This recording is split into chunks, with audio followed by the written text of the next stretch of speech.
తాకట్టులో ఉన్న మీ బంగారం ఈ రోజు ఎంత ధర చేస్తుందో కొమ్మూరి గోల్డ్ వాళ్ళకి కాల్ చేస్తే ఫ్రీ గోల్డ్ కాస్ట్ చెక్ చేసి చెప్తారు. చాలా మందికి ఏకాదశి గురించి చాలా మందికి తెలియదు.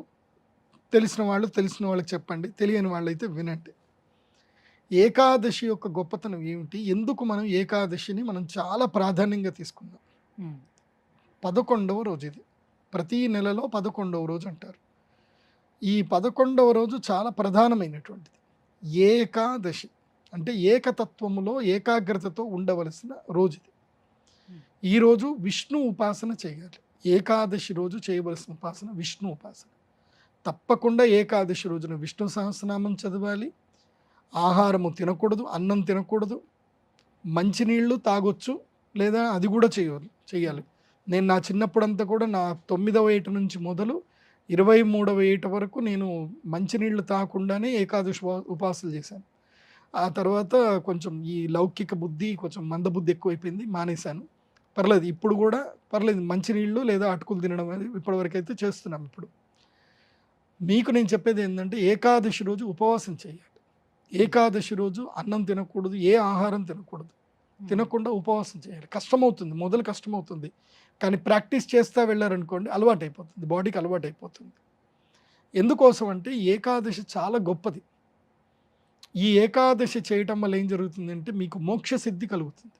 నెలలో ఒకరోజు మోక్ష సిద్ధి కలగవలసిన రోజు ఏకాదశి.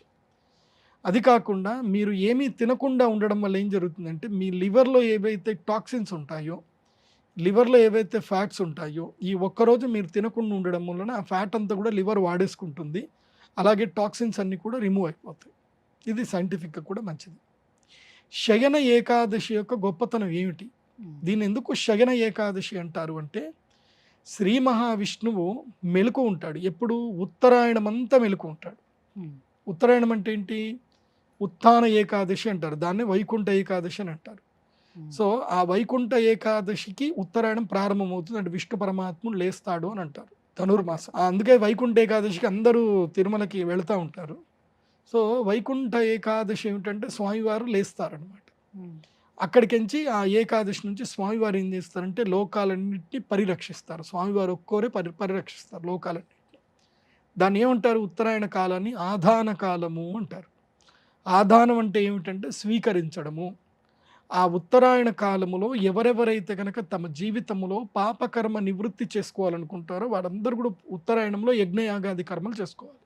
పాపకర్మ నివృత్తి అంటే పూర్వజన్మలో చేసిన పాపాలు కానీ, ఇప్పుడు కాలసర్ప దోషాలు కానివ్వండి, ఇంకా గ్రహణ దోషాలు కానివ్వండి, ఏవైనా సరే పరిహారం చేసుకోవాలి అంటే ఉత్తరాయణ కాలంలో కర్మలు చేయాలి.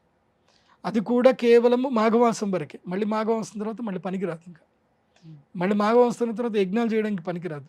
అంటే చిన్న చిన్న యజ్ఞాలు చేయొచ్చు కానీ పెద్ద పెద్ద క్రతువులు చేయడానికి పనికిరాదు. ఆ సమయంలో ఏం చేస్తే విష్ణువు మన నుంచి మన యొక్క కర్మఫలాన్ని, మన యొక్క శక్తిని ఏదైతుందో, మనం ఏదైతే కనుక త్యజించాలనుకుంటామో, ఏదైతే వదలాలనుకుంటున్నామో వాటిని మొత్తం కూడా స్వీకరిస్తాడు విష్ణు. స్వీకరించి ఏం చేస్తాడు, ఇక తాను నిద్రపోతాడు. ఎవరెవరికి ఏమేమి శక్తిని ఇవ్వాలో చెప్పేసి దేవతలకి బాధ్యతను అప్పచెప్పి తాను నిద్రపోతాడు. నిద్రపోయి విరామం తీసుకుంటాడు, విశ్రాంతి తీసుకుంటాడు. అప్పుడు దక్షిణాయన కాలం మొదలవుతుంది. దక్షిణాయన కాలం అంటే అర్థం ఏంటంటే కనుక ప్రధాన కాలము, అంటే ఇది అదృష్టాలని వరాలని పొందేటువంటి కాలం. అంటే ఇక్కడి నుంచి మనకి పండుగలు మొదలవుతాయి. మంచి పెద్ద పెద్ద పండుగలు ఇక్కడి నుంచే స్టార్ట్ అవుతాయి.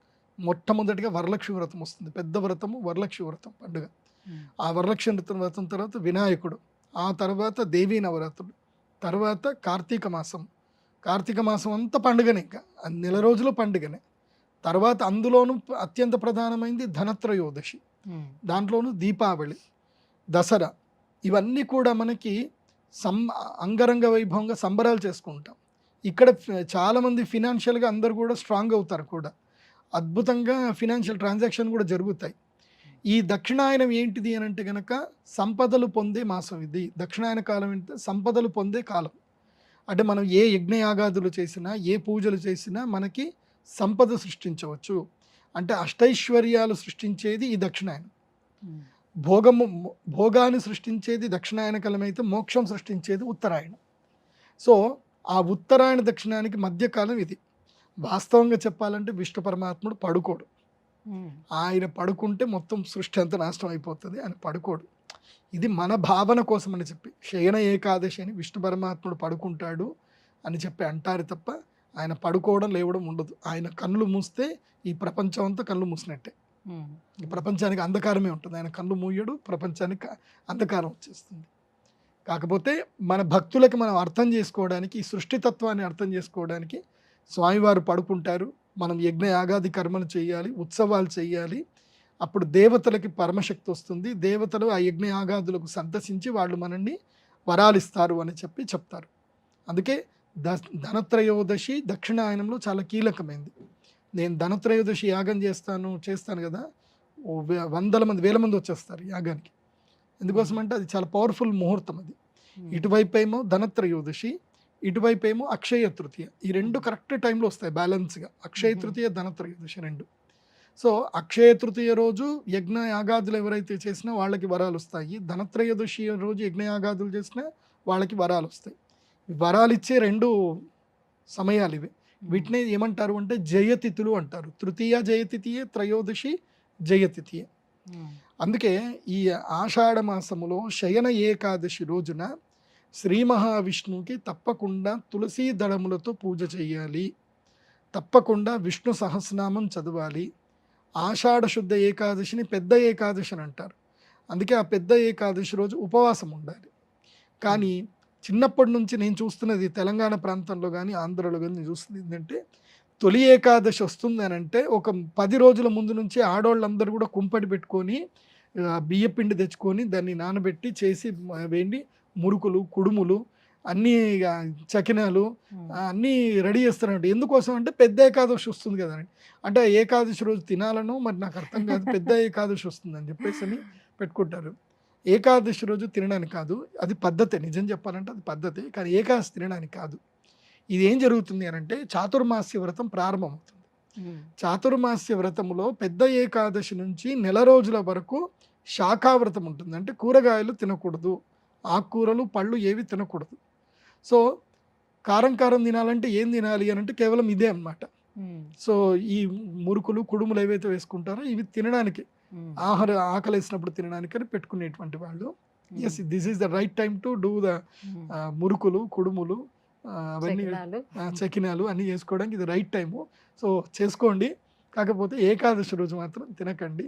ఏకాదశి ఉపవాసం అనేది ఎప్పుడు స్టార్ట్ చేసి ఎప్పుడు విరమించాలని? విరమణం అనేది ఉండదు.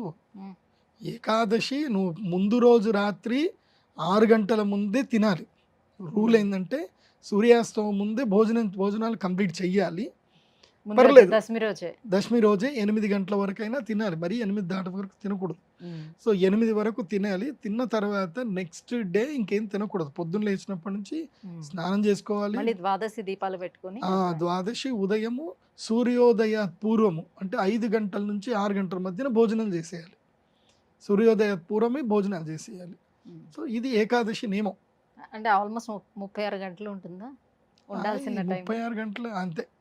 మనం పడుకున్నది ఎట్లాగో లెక్కలోకి రాదు. 8 గంటలు, మళ్ళీ 6 నుంచి 6 24 గంటలు. సో ఆ లెక్క చూసుకుంటే మీరు అన్నట్టు 36 గంటలు. కానీ అది మంచిదే, ఉపవాసం ఉంటే మంచిది. విష్ణు ఉపాసన ఏకాదశి రోజు నేను చెప్పేది, మా ప్రేక్షకులందరికీ చెప్పేది ఏంటంటే, ఏకాదశి రోజున మీకు ఎంత పని ఉన్నా మీ అపార్ట్మెంట్లో వాళ్ళందరూ కూడా కలిసి ఒక రూల్ పెట్టుకొని కింద కూర్చొని ఒకళ్ళ ఇంట్లో కూర్చొని అందరూ కలిసి విష్ణు సహస్రనామం చదవండి. సామూహిక విష్ణు సహస్రనామము, అదేవిధంగా లలితా సహస్రనామం కూడా చదవండి. గురుగారు, తొలి ఏకాదశి యొక్క ప్రత్యేకత ఏంటి, ఎటువంటి నియమాలను పాటించాలి ఆ రోజు అనే విషయం తెలియజేసినందుకు ధన్యవాదాలండి. శ్రీమాత్రి. సుమన్ టీవీలో మీ పర్సనల్ అండ్ బిజినెస్ ప్రమోషన్స్ కోసం కింది నెంబర్కి కాంటాక్ట్ చేయండి.